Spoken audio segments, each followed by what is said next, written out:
Viver, lembrar, comunicar.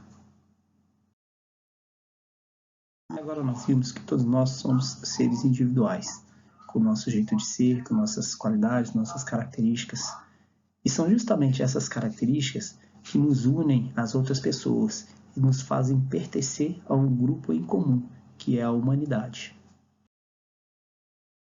Outro elemento importante que constitui nossa individualidade são as experiências que vivenciamos a cada momento, bem como as formas de significá-las, registrá-las e comunicá-las a outras pessoas. Chamamos de memória a capacidade que temos de armazenar informações ao longo do tempo e de acessá-las em forma de lembranças. Essa capacidade está ligada às impressões dos sentidos e ao funcionamento de certas regiões de nosso cérebro. Além disso, as lembranças armazenadas em nossa memória dependem do tipo e da intensidade do impacto emocional, causado em nós por algo que percebemos ou vivenciamos, e ainda do período do tempo transcorrido entre viver uma experiência e lembrá-la. Memória de curto prazo é a capacidade que temos de recuperar lembranças de algo que aconteceu num curto espaço de tempo. Por exemplo, quando você consegue lembrar daquilo que você comeu no seu café da manhã, ou da conversa que você teve com seus amigos há alguns minutos atrás ou algumas horas atrás. Isso é chamado memória de curto prazo. A memória de longo prazo é a capacidade de armazenar informações por um período de tempo maior. Elas podem ser recuperadas, ou seja, lembradas até mesmo anos depois de terem sido armazenadas. Por exemplo, quando você lembra de uma história que você escutou na sua infância, contada pelo seu pai, pela sua mãe ou pela professora lá do seu jardim de infância, você está utilizando a memória de longo prazo. Quando você vê a foto de alguém e consegue identificar essa pessoa, mesmo não tendo visto essa foto durante anos ou não tendo encontrado com essa pessoa durante muito tempo, e você consegue lembrar de quem é essa pessoa, você está também utilizando a memória de longo prazo. Como estudantes, a memória de longo prazo é muito importante, porque é através dela que a gente vai conseguir realizar as atividades e as questões das provas em que nós realizamos.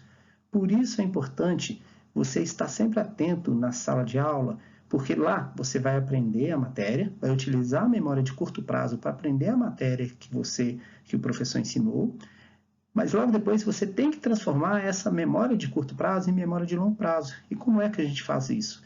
Você vai relembrar aquilo que você estudou na sala de aula, fazendo atividade, fazendo exercícios, escrevendo aquilo que o professor falou, e de tempos em tempos voltar àquela matéria para relembrar o que foi dado. Fazendo isso, na época que você for fazer as provas, você já vai estar bem preparado, porque a sua memória de longo prazo ela vai estar bem abastecida com as matérias que você precisa para realizar aquela prova em questão. Então, não deixe de revisar diariamente os conteúdos que são ensinados na sua escola, ou os conteúdos que estão ensinados aí na escola.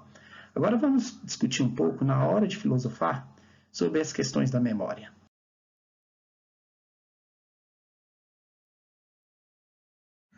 Hora de filosofar.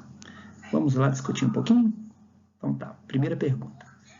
De quais experiências você lembra com mais nitidez? Você consegue aí pensar um pouquinho nessas experiências? Para um pouquinho e pensa. Pergunta número 2. Existem experiências das quais não queremos nos lembrar? O que vocês acham? Tem experiências que vocês vivenciaram no passado que vocês não queriam lembrar mais? Terceira pergunta. Lembramos-nos apenas daquilo que queremos? É verdade? Que a gente só consegue lembrar ou a gente tem essa capacidade de lembrar só daquilo que queremos? Quarta pergunta. Esquecemos-nos somente daquilo que não gostamos de vivenciar? É possível a gente ter essa capacidade de esquecer somente daquilo que não gostamos de vivenciar? Quinta pergunta. É possível sim lembrar de tudo? É? Possível se lembrar de tudo?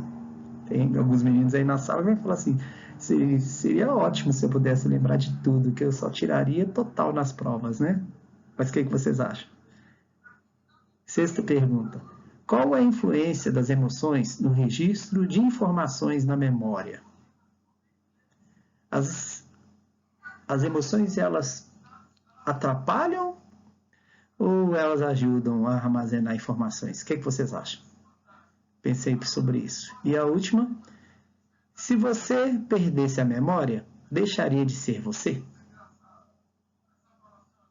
O que você acha? Você acha que se você perdesse a memória, não seria mais você? Uma pessoa que tem Alzheimer, por exemplo, perdeu a memória, ele deixou de ser ela mesma? Virou outra pessoa? Ou uma pessoa que sofre um acidente e perde a memória totalmente, ela não é mais ela? Pense um pouquinho sobre isso, tá bom? Hora de filosofar é só para refletir. Então reflita bem nessas perguntas aí.